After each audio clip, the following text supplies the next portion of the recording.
Hello students, हम लोग करने वाले हैं क्लास 12 केमिस्ट्री चैप्टर 3 इलेक्ट्रोकेमिस्ट्री। और हमारा जो आज का फर्स्ट टॉपिक रहने वाला है वो है एक लॉ जो मैं यहाँ पे लिखने वाला हूँ, Kohlrausch law of independent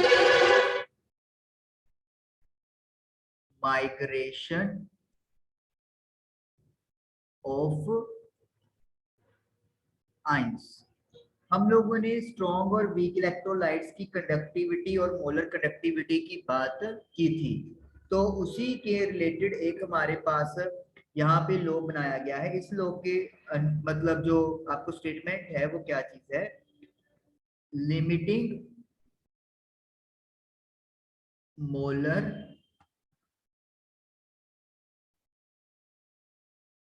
conductivity of N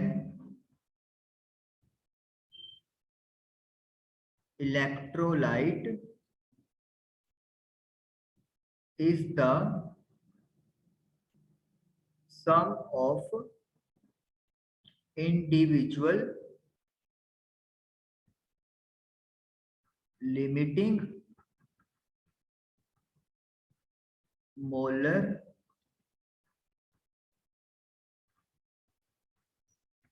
conductivity of cations and anions of the electrolyte. अगर एक इलेक्ट्रोलाइट की molar conductivity, limiting molar conductivity हमें पता करनी है, तो हम लोग क्या करें, जो भी उस इलेक्ट्रोलाइट के कैटाइंस और एनाइंस हैं उनकी जो भी लिमिटिंग मोलर कंडक्टिविटी होगी, अगर हम लोग उसको प्लस कर दें तो फिर हमारे पास total limiting molar conductivity calculate होकर आ जाएगी इलेक्ट्रोलाइट की। तो ये चीज आप लोगों के पास आता है Kohlrausch law of independent migration of ions. जैसे कि हमारे पास एक NaOH है, तो मुझे NaOH की limiting molar conductivity find out करनी है।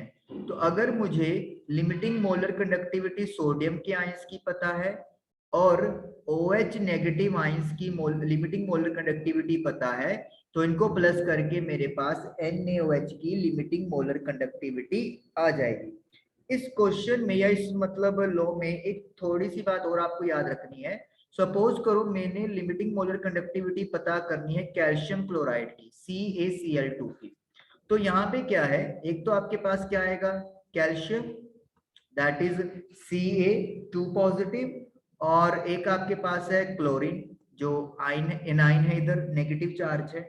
लेकिन यहाँ पे क्लोरीन की 2 एटम्स हैं, तो इसीलिए जो लिमिटिंग मोलर कंडक्टिविटी है क्लोरीन के आइंस की, उसके आगे आप क्या लगाओगे, 2 लगाओगे। तो यानी कि जो फॉर्मूला है, जो फॉर्मूले के अंदर आपके जिस एलिमेंट या फिर आप कह सकते हैं जो आइंस की जितनी नंबर ऑफ एटम्स है, वो आप लोगों को आगे प्रोडक्ट में यूज करनी है उस रिस्पेक्टिव आइन के आगे। तो this is the Kohlrausch law of independent migration of ions. तो ये आपको पता होना चाहिए, और ये वीक इलेक्ट्रोलाइट और स्ट्रॉन्ग इलेक्ट्रोलाइट दोनों के लिए इक्वली एप्लीकेबल होता है। ओके, उसके बाद हमारे पास आया था कि हमने वीक इलेक्ट्रोलाइट की कंडक्टिविटी के बारे में पढ़ा था कि जो मोलर कंडक्टिविटी है वो हमारे पास इंक्रीज हो जाती है वीक इलेक्ट्रोलाइट्स की, और उसकी वजह क्या थी कि डिसोसिएशन जो है वो ज्यादा हो जाता है, क्योंकि हम लोग उसमें आइंस तो सेम रहते हैं, लेकिन क्या होता है कि जब आप ज्यादा डाइल्यूट कर देते हो तो फिर जो आइंस है वो बनने की जो आप बोल सकते हो नंबरिंग है वो इंक्रीज हो जाती है, तो इसीलिए मोलर कंडक्टिविटी इंक्रीज हो जाता है। तो अगर हम लोग अल्फा को डिग्री ऑफ डिसोसिएशन कहते हैं, डिग्री ऑफ डिसोसिएशन, यानी कि आइंस जो है वो ब्रेक हो रहे हैं, that degree is alpha. Lambda M जो है उसे हम लोग सिंपल मोलर कंडक्टिविटी कह सकते हैं। मोलर कंडक्टिविटी एट कॉन्सेंट्रेशन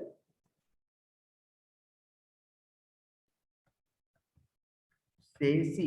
मान लो कोई कॉन्सेंट्रेशन सी है, उस पे जो लिमिट मोलर कंडक्टिविटी है वो लैम्डा है, और lambda nought M limiting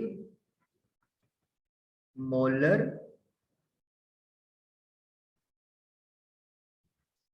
conductivity, limiting molar conductivity at concentration approaches to zero, या फिर इनफाइनाइट डाइल्यूशन। तो ये भी हम लोग लिख सकते हैं। तो ये हमारे पास अल्फा का जो फॉर्मूला है वो होता है molar conductivity upon limiting molar conductivity. उसके बाद ये तो होगा डिग्री ऑफ डिसोसिएशन। उसके बाद अगर मुझे यहाँ पर डिसोसिएशन कांस्टेंट, जिसको अपन के अल्फा लिखते हैं, उसके साथ कोऑर्डिनेट करना हो, तो अपने को फॉर्मूला पता है कंसेंट्रेशन, जहां पे अपने यहाँ पे ये नोट किया है, alpha square degree of dissociation upon 1 minus alpha. Alpha की वैल्यू है lambda M upon lambda nought M, तो ये अपन वैल्यू यहाँ पर पुट कर देंगे, lambda M upon lambda nought M और उसका whole square, 1 minus lambda M upon lambda nought M. तो ये हमारे पास बन गया। फिर जैसे अपन मैथमेटिकल में करते हैं, ये स्क्वायर हो गया, ये नोड का स्क्वायर हो गया, जब आप इसका एलसीएम लोगे तो ये lambda nought M minus lambda M बनेगा, और लैम्डा नोड जो है वो नोमिनेटर में चला जाएगा, तो एक पावर तो कैंसिल हो जाएगी। मैं यहाँ पे लिखता हूँ इसको अलग से, कि alpha is equal to C concentration lambda square, यानी कि मोलर कंडक्टिविटी एट कंसेंट्रेशन का स्क्वायर, लैम्डा नोड यानी कि limiting molar conductivity, limiting molar conductivity minus molar conductivity at any concentration, जो अपन यहाँ पे सी माना है। तो इस तरीके से ये आप लोग डिग्री ऑफ डिसोसिएशन और डिसोसिएशन कांस्टेंट को लिमिटिंग मोलर कंडक्टिविटी और मोलर कंडक्टिविटी से कनेक्ट कर सकते हो, फॉर्मूले से। नेक्स्ट हम लोगों का टॉपिक है एप्लीकेशंस ऑफ कोहल-रोश लॉ।